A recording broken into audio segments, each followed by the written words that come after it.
He ain't fix his damn green screen. What's going on? Welcome back to the Watch It with McQueen channel, man. Make sure you guys hit the like button. Make sure you guys subscribe. We'll post videos every goddamn day, multiple times a day, man. Listen to me. I'm getting a haircut tomorrow. So light-skinned guy McQueen will be on duty. Best believe that. You know what I'm saying? We got 8 most dangerous animals in history. Let's see. Hi everyone. Contrary to the general misconception, predators attack people not because they're bloodthirsty, but just for self-preservation. Such an attack can be provoked by a person stepping in a predator's territory or by disrespectful attitude.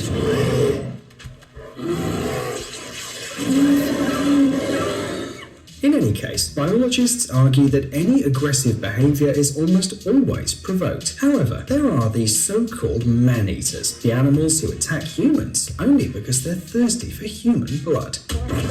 But are they really? Today, we will tell you about 8 animals that preyed exclusively on humans and intimidated entire settlements, and explain why they did that. Let's get it on. What movie is that? The crocodile Gustave from Burundi.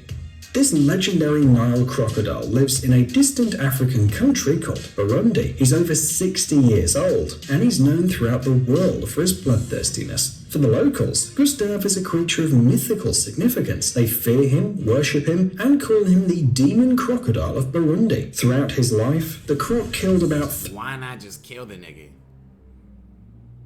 Why do we let things like this live? Like, what the fuck is wrong with this crocodile? Like, what's wrong with him? Why he killing niggas? Like, this nigga ain't got pussy in a long time. What's going on? Why? And why are you worshiping a damn killer croc? Kill that nigga, bro.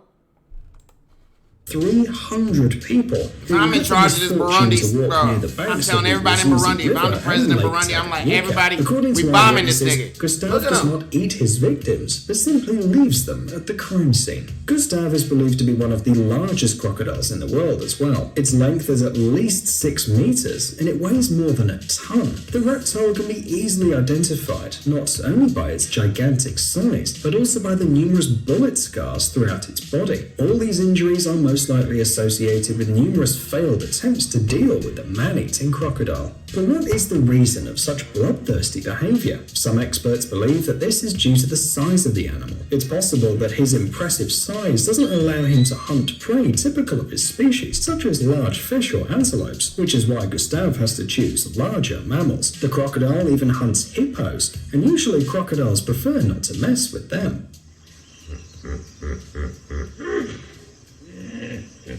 Other locals claim that Gustave's love for human flesh is explained by the fact that for many years of continuous civil wars in Burundi, he ate bodies that the locals simply dumped into the local reservoirs. In any case, squads of researchers and journalists have already tried to capture Gustave, but with no success. According to the locals, the crocodile is still alive and continues its ruthless hunt for large prey.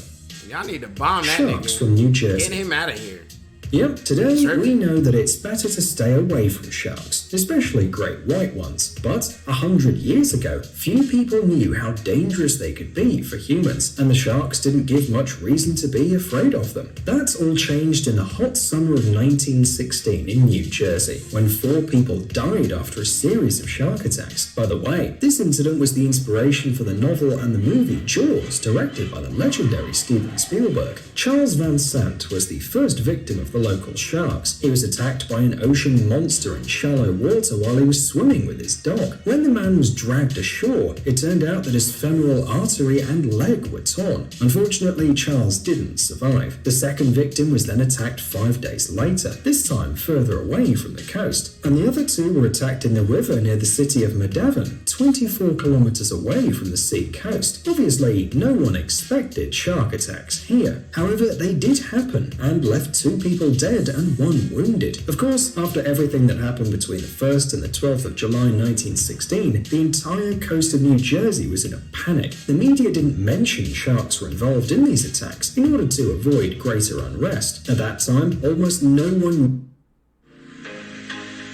If you ever wanted to know what $21,000 looks like in a single month, knew how dangerous sharks were. These animals were perceived as helpless and fearful. Of course, after the tragedies in New Jersey, the attitude towards the sharks changed dramatically.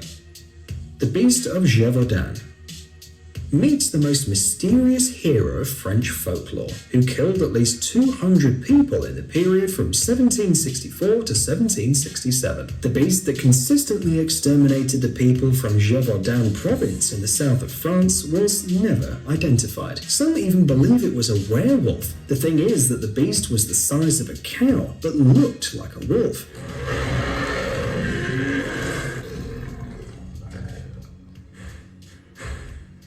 He had a wide chest, a long flexible tail with a tassel, an elongated muzzle, and sharp fangs. It should be noted that this monster didn't just kill because it was hungry. This could at least somehow justify the atrocities. There were a lot of cattle to prey on, but the beast continued to kill humans. Moreover, it killed its prey in especially sophisticated ways, aiming for the head and neck. Many hunters tried to exterminate the Gervon beast, but instead killed a huge number of local wolves. The beast was killed only in 1767, and according to rumours, it was shot with a silver bullet. So, who was that legendary beast? Based on the evidence of the hunters who caught it, scientists believe that they were talking about a saber-toothed tiger or a long-extinct Andrewsarchus. Some claim that this could be a hyena, or, for example, an Asian lion. But why did the predator kill people? There are many theories about this, but the most common of them links the attacks of the beast with the gloomy forester from Gervon, Antoine Chastel. There is a lot of evidence of his involvement in the tragedies. Human traces found near the victims, no beast attacks when Chastel was away from his post, and his instant disappearance from the city after the beast was killed. Chastel spent more than a year in Africa, so he could have brought some weird beast to France, trained it, and forced it to hunt people. The Tsavo man-eaters. Yes, lions are huge and powerful kings of the jungle, but they don't usually attack people unprovoked. However, there are some exceptions. According to various sources, these two predators killed from 28 to 135 people, earning the nickname Man-Eater Lions. They lived at the end of the 19th century and hunted on the territory of present-day Kenya near the Tsavo River. Most of the Dude, imagine being in Africa somewhere. Just chilling. Just trying to go to the damn African liquor store. You know what I'm saying? You turn to your left. Well, I looked right, but technically I'm still right. Because when I said left, you're looking at me going left. But I was really... So imagine you look, right? And you see a damn lion just staring at you. And the moment you start trying to, like, even just make a move to go keep going, that nigga start charging at your ass. Full speed, nigga. What are you gonna do?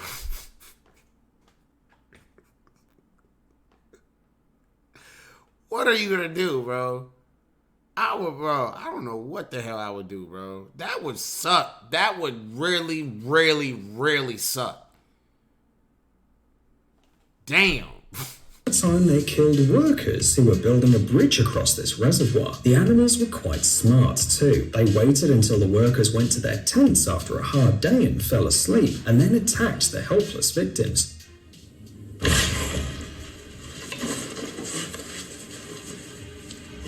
Why you look like that?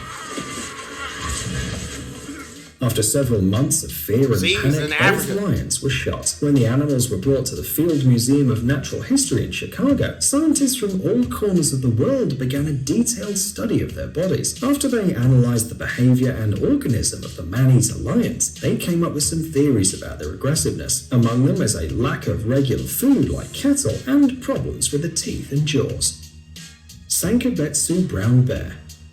No one would call the beast named Kesagake harmless. At the end of 1915, he'd killed 7 people in the Japanese village of Sankibetsu, which is located about 11 kilometers off the west coast of Hokkaido. It all started when this huge beast woke up from hibernation and went to the nearest village in search of food, but when he saw people, he immediately ran away. 10 days later, Kesagake came back and encountered armed local people who wanted to deal with the beast once and for all. The bear was shot, but he still survived. In any case, he will definitely not return here now, thought the locals. Your business idea needs a website? So go to Wix.com. What are you waiting for? Today's the day. Pampers helps keep baby skin dry and healthy. Pampers, pediatrician recommended brand. Soon forgot about the giant bear, but they shouldn't have. Unfortunately, in a couple of weeks, the bear appeared in the village again, this time much more furious. He killed the wife and child of a local farmer. Then in just 5 days, from the 9th to the 14th of December, Kesagake killed 7 people. Only with the help of an experienced hunter, Yamamoto, the bear was tracked and killed. You do that to that crocodile. Did you know that out of all cat species... Wait a minute, what? The champ twat? The Champawat tiger. Oh. Did you know that out of all cat species, the tigers attack people the most often? It's believed that throughout the entire history of the coexistence of this species with humans, tigers have killed about 380,000 people. Well, this bloodthirsty tigress who preyed on people in Nepal and then in India made a considerable contribution to this figure. This story happened during the last years of the 19th century and the first years of the 20th century. The animal was responsible for an estimated 436 deaths. The tigress started to attack people out of nowhere. Dozens of people began to disappear in the jungles. Hunters were sent in to kill the tiger, but she managed to evade them all. Eventually, the Nepalese army was called in. However, even they failed to catch the predator. The animal simply abandoned Nepal for India, and then a real bloody feast began. The tigress walked around the local villages in broad daylight, attacking everyone in her way. It was only in 1907 that the famous English hunter Jim Corbett managed to kill the animal. The leopard of Rudraprayag.